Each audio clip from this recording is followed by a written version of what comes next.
पुणे पुराच्या अभ्यासासाठी त्रिसदस्यीय समिती गठीत करण्यात आली आहे। खडकवासलातील विसर्गाने मुठा नदीला पूर आला होता आणि पुणे महापालिका पुराच्या कारणांचा यावेळेस अभ्यास करणार आहे।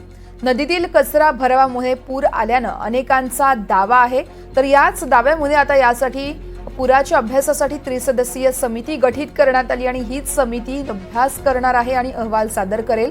खडकवासलातील विसर्गाने मुठा नदीला पूर आला होता। पुणे महापालिका पुराच्या कारणांचा अभ्यास करेल। नदीतील कचरा आणि भराव यामुळे पूर आल्याचा अनेकांनी दावा केलाय आणि या दाव्यानुसारच आता पुणे पालिका पुराच्या कारणांचा अभ्यास करणार आहे।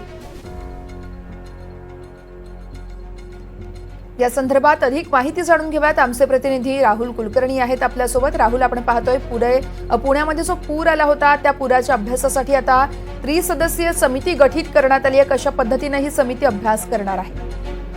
बघा, तज्ञांचं ह्याबद्दलचं असं मत आहे की ज्या महानगरपालिकेच्या आस्थापनेबद्दलच लोकांना आक्षेप आहे त्याच महानगरपालिकेची ही त्रिसदस्यीय समिती असणार आहे आणि म्हणून ह्या समितीनं स्वतःच्याच आस्थापनेच्या विरोधामध्ये काही अहवाल देणं हे तज्ञांना असं वाटतं की शक्य नाहीये।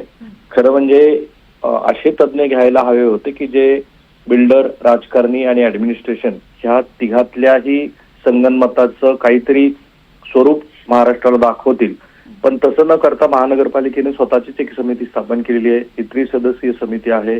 7 दिवसाच्या आत ही समिती अहवाल देणार आहे आणि ही समिती मुख्यत्वे पूर क्षेत्रामध्ये जी बांधकामं झालेली आहेत, जो वेगवेगळ्या विकास कामामुळे राडारोडा पडलेला आहे, ह्याबद्दलचा अभ्यास करेल आणि इथून पुढे काय करायला हवं ह्या संदर्भामध्ये काही उपाययोजना सांगेल महानगरपालिकेने।